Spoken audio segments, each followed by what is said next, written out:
This is one of my personal favorites that Dr. Suess has done. Really great story.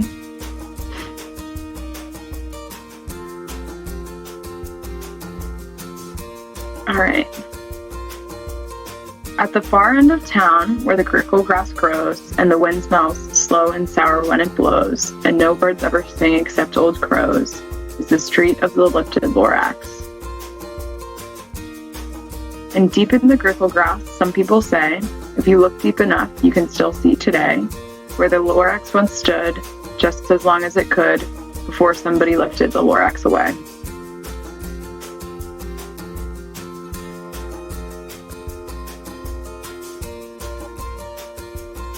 What was the Lorax, and why was it there?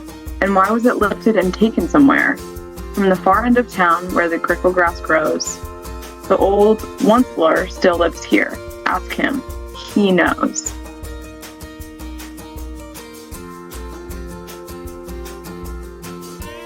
You won't see the once-ler. Don't knock at his door.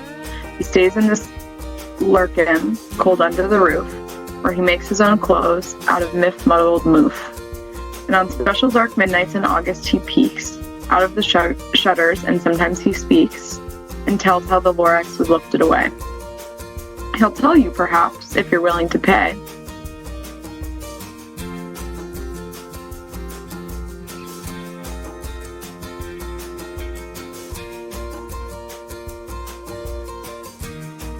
On the end of a rope, he lets down a tin pail, and you have to toss in 15 cents and a nail, and the shell of a great-great-great-grandfather's snail.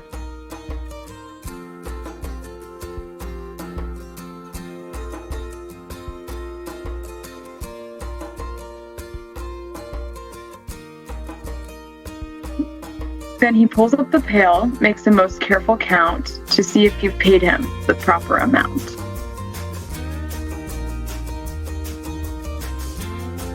Then he hides what you paid him away in his snub, his secret strange hole in his grubous glove. Then he grunts, I will call you by whisper my phone, for the secrets I tell are for your ears alone. Slump. Down slups the whisper my phone to your ear, and the old once-ler's whispers are not very clear, since they have to come down through a snurgly hose, and he sounds as if he had smallish bees up his nose. Now I tell you, he says, with his teeth sounding gray, how the Lorax got lifted and taken away. It all started way back, such a long, long time back.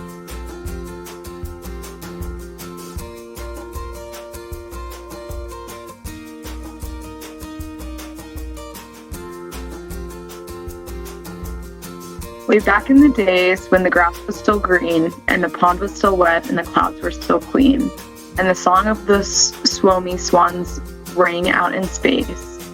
One morning I came to this glorious place, and I first saw the trees, the truffula trees, the bright colored tufts of the truffula trees, mile after mile in the fresh morning breeze.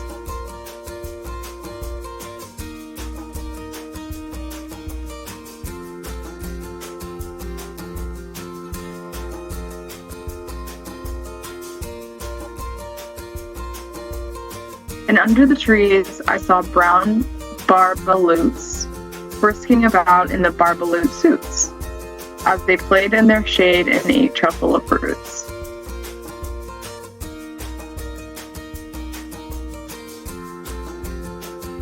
From the rippleless pond came the comfortable sound of the humming fish humming while splashing around.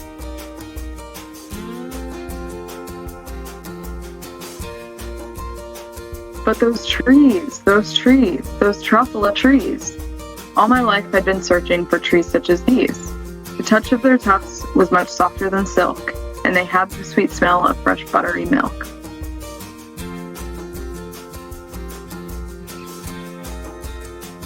I felt a great leaping of joy in my heart. I knew just what I'd do. I unloaded my cart.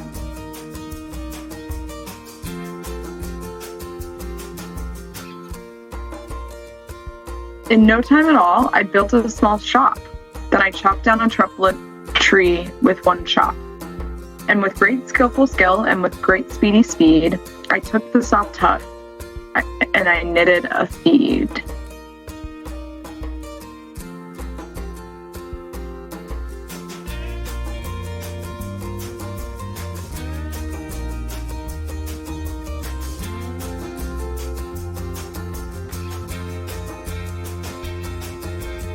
The instant I'd finished, I heard a gazump. I looked. I saw something pop out of a stump. The tree I'd chopped down. It was sort of a man. Describe him? That's hard. I don't know if I can.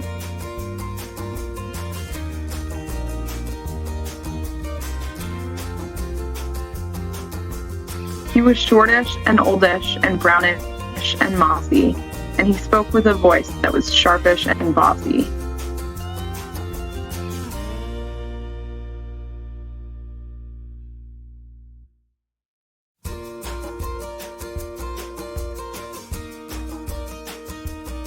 Mister, he said with a sawdusty sneeze, I am the Lorax. I speak for the trees.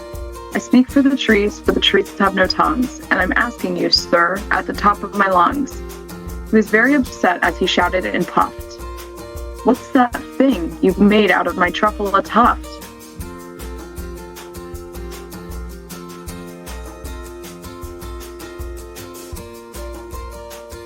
Look, Lorax, I said, there's no cause for alarm. I chopped just one tree. I am doing no harm. I'm being quite useful. This thing is a thneed. A thneed's a fine something that all people need. It's a shirt, it's a sock, it's a glove, it's a hat.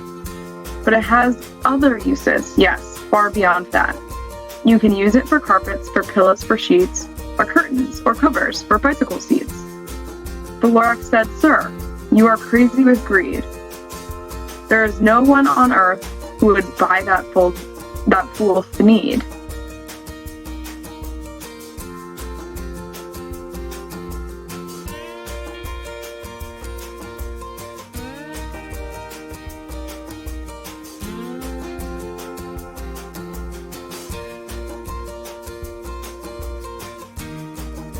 But the very next minute, I proved he was wrong, for just at that minute, a chop came along, and he thought that the thneed I had knitted was great. He happily bought it for $3.98. I laughed at the Lorax. You poor stupid guy. You never can tell what some people will buy.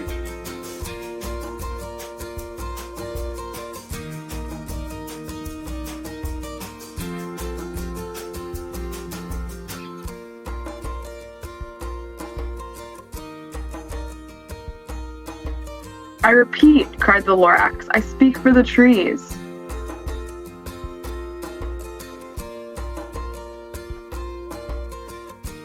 I'm busy, I told him. Shut up, if you please. I rushed across the room and in no time at all, built a radio phone. I put in a quick call. I called all my brothers and uncles and aunts, and I said, listen here, there's a wonderful chance for the whole Onceler family to get mighty rich. Get over here fast. Take the road to North Nitch. Turn left at Weehawken, sharp right at South Stitch.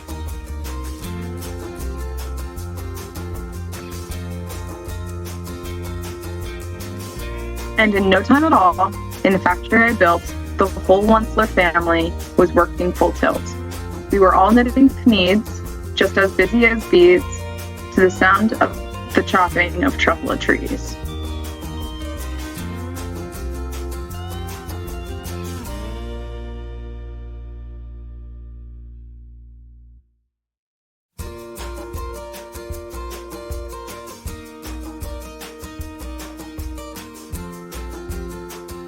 Then, oh, baby, oh, how my business did grow. Now chopping one tree at a time was too slow.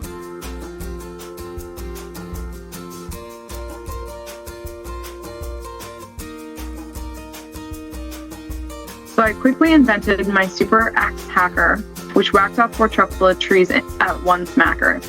We were making thneeds 4 times as fast as before, and the Lorax, he didn't show up anymore.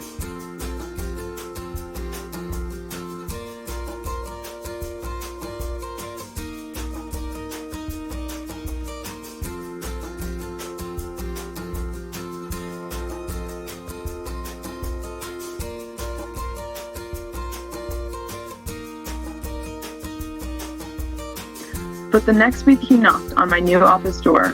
He snapped, "I'm the Lorax who speaks with the trees, which you seem to be chopping as fast as you please. But I'm also in charge of the brown barbaloots, who played in the shade in their barbaloot suits, and happily lived eating truffle fruits. Now, thanks to your hacking my trees to the ground, there's not enough truffle fruit to go round, and my poor barbaloots are all getting the crummies because they have gas and no food in their tummies."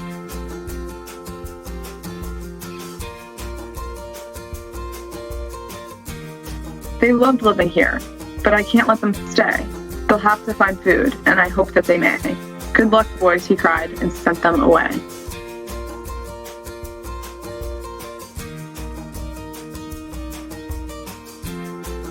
I, the Onceler, felt sad as I watched them all go. But business is business, and business must grow, regardless of crummies and tummies, you know.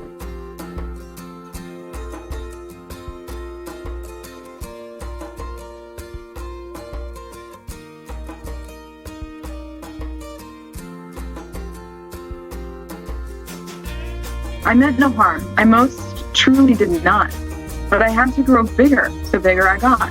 I biggered my factory. I biggered my roads. I biggered my wagons. I biggered the loads of the thneeds I shipped out. I was shipping them forth to the south, to the east, to the west, to the north. I went right on biggering, selling more thneeds. And I biggered my money, which everyone needs.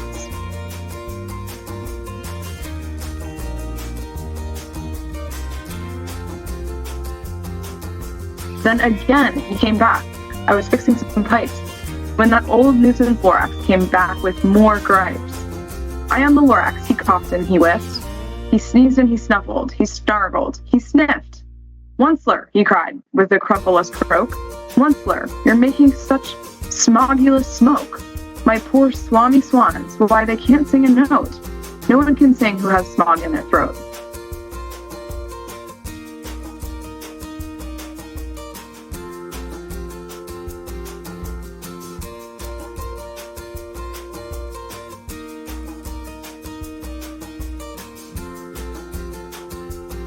"And so," said the Lorax, "please pardon my cough. They cannot live here, so I'm sending them off."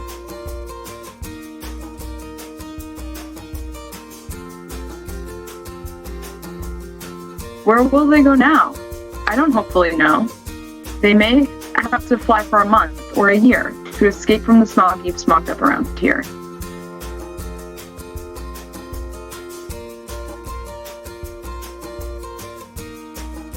"What's more," snapped the Lorax, his dander was up, "let me say a few words about Gluppity Glup. Your machinery chugs on, day and night without stop, making Gluppity Glup, also Schloppity Schlop. And what do you do with this leftover goo? I'll show you, you dirty old Onceler man, you."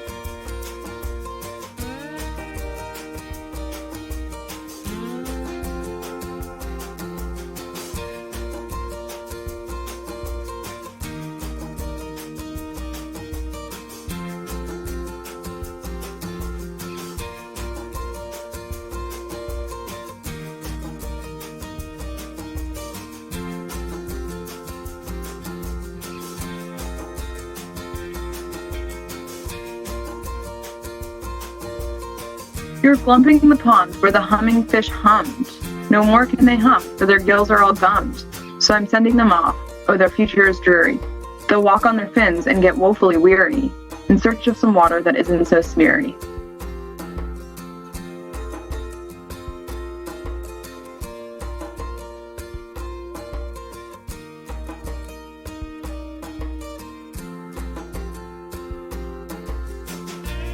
And then I got mad. I got terribly mad. I yelled at the Lorax. "Now listen here, Dad. All you do is yap yap and say bad, bad, bad, bad. Well, I have my rights, sir, and I'm telling you, I intend to go on doing just what I do. And for your information, you Lorax, I'm figuring on biggering, and biggering, and biggering, and biggering, turning more truffle trees into thneeds, which everyone needs." And at that very moment, we heard a loud whack. From outside in the field came a sickening smack. of an axe on a tree. Then we heard the tree fall, the very last truffula tree of them all.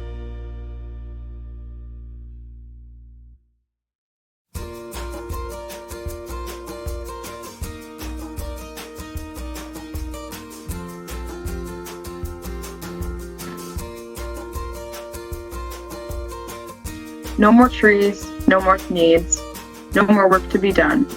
So in no time my uncles and aunts and everyone all waved me goodbye. They jumped into my cars and drove away under the smog-sputtered stars.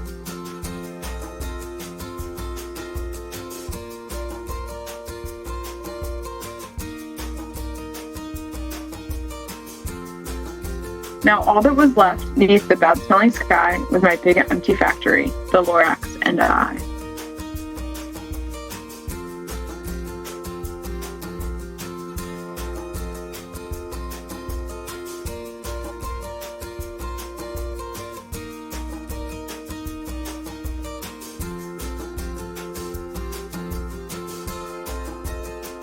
The Lorax said nothing, just gave me a glance.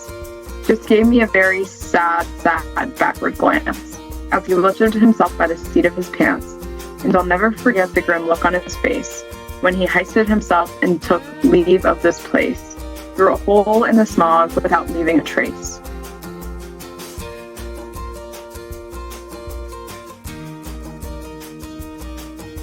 And all that the Lorax left here in this mess was a small pile of rocks with the one word, unless. Whatever that means, well, I just couldn't guess.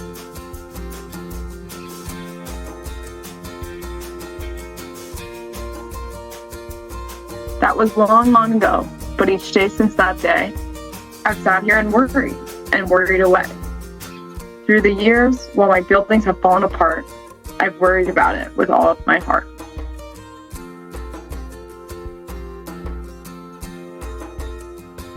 But now, says the one slip, now that you're here, the word of the Lorax seems perfectly clear. Unless someone like you cares a whole awful lot, nothing is going to get better. It's not.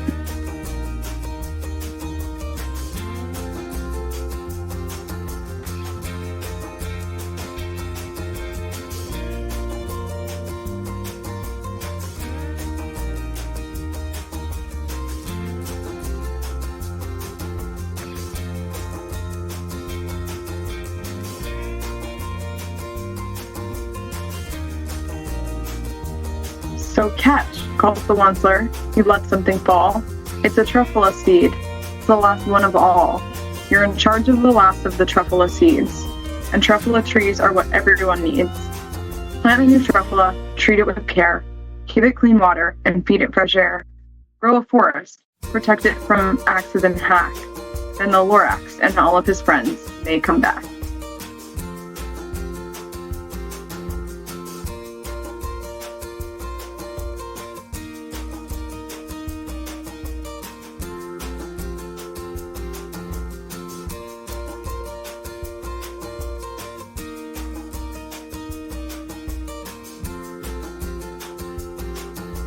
And that's the end.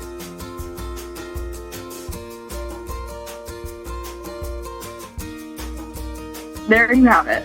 Great story of the Lorax. I'll leave this here on the screen.